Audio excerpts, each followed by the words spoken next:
Hi guys, মই পংখী স্বাগতম জনাইছো মোৰ চেনেল অসমীয়া বৰি পংখিলে আশা কৰো আপোনালোক সকলোৱে ভালে আছে সুস্থ আছে মোৰো ভালে আজি মই আকৌ এটা নতুন ভিডিও লৈ আপোনালোকৰ ওচৰলৈ আহিছো যদি মোৰ ভিডিওসমূহ চাই আপোনালোকে ভাল পায় প্লিজ মোৰ চেনেলটো সাবস্ক্ৰাইব কৰিব লাইক কৰিব আৰু শেয়াৰ কৰিবলৈ একেবাৰে নাপাহৰিব বলক তেনেহলে পলম নকৰি ভিডিওটোলৈ আগবাঢ়ো আজি মই বনাবলৈ লৈছো ম্যাঙ্গো কেক তাৰ বাবে লৈছো মই আম লৈছো মই এটা ডাঙৰ সাইজৰ এটা মই পকা আম লৈছো আৰু তাৰ পাছত মই লৈছো এয়া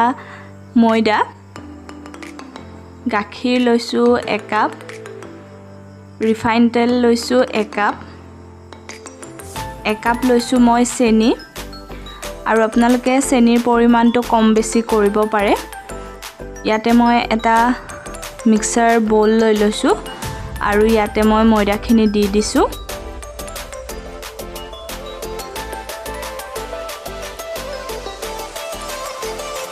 তাৰ পাছতে মই কাটি থোৱা আমখিনিও ইয়াতে একেলগে দি দিছো এতিয়া চেনিখিনি দি দিছো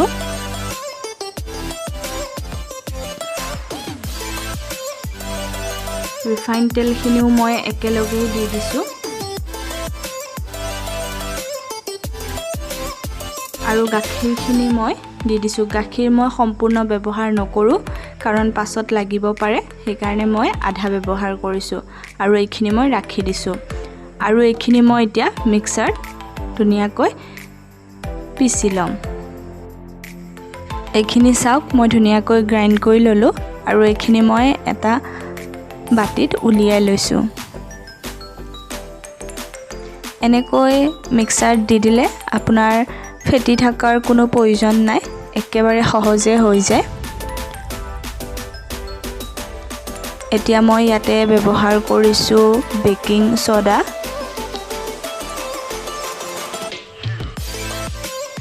আৰু মই 1 চামুচ দিছো বেকিং পাউডাৰ আৰু এখিনি মিহলাই দি মই 15 মিনিট মানৰ কাৰণে এখিনি ঢাকি ৰাখিছো মই আজি কেৰাহীত বনাম কেকটো সেই কাৰণে মই কেৰাহীত খন জুইত পাতি দিছো আৰু ইয়াতে মই নিমখ দি এখিনি মই ফ্ৰী হিট হ'বৰ কাৰণে ৰাখি দিম 15 মিনিট মানৰ কাৰণে যেটো বাটিত মই কেকটো বনাম তাত মই অকনমান ৰিফাইন তেল দি গুটে বাটিটোতে মই ৰিফাইন তেলখিনি ঘহি লম আৰু আপোনালোকৰ ওচৰত যদি বাটাৰ পেপাৰ থাকে তেতিয়া হলে এই প্ৰসেসটো নকৰিলেও হয় আৰু যদি বাটাৰ পেপাৰ নাথাকে তেতিয়া হলে আপোনালোকে এই প্ৰসেসটো কৰিব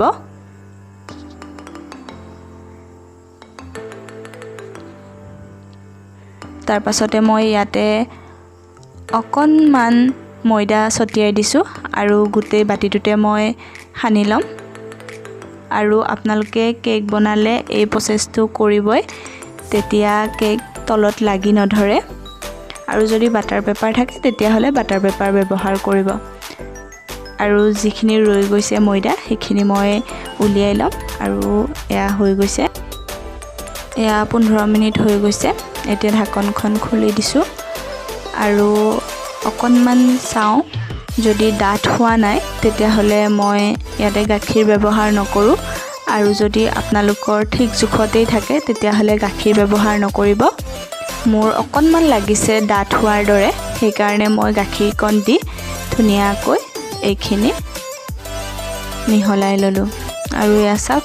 কেক বনালে সদায় এনেকৈ হ'ব লাগে আৰু এতিয়া মই কেকৰ বাটাৰখিনি যেটো বাচনত মই কেকটো বনাম তাত ঢালি দিলো আৰু এনেকৈ ডেপ কৰি দিব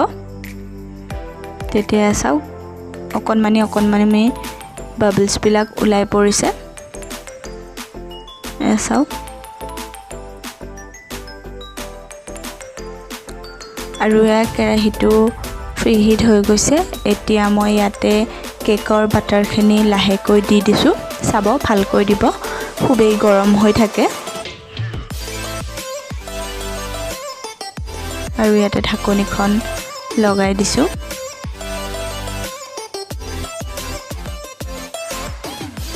আৰু ওপৰত মই এটা গধুৰ পাত্ৰ দি এইখিনি মই 45 মিনিট মানৰ কাৰণে আৰু এয়া চাওক আমাৰ মেংগো কেক ৰেডি হৈ গৈছে মই অকণমান দেখিবলৈ ভাল কৰিবৰ কাৰণে চেনি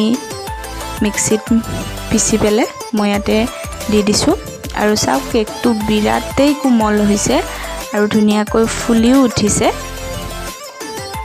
চাওক আমাৰ কেক খাবলৈ ৰেডি যদি মোৰ ভিডিঅ'টো চাই আপোনালোকে ভাল পায় প্লিজ মোৰ চেনেলটো সাবস্ক্ৰাইব কৰিব লাইক কৰিব আৰু শ্বেয়াৰ কৰিবলৈ একেবাৰে নাপাহৰিব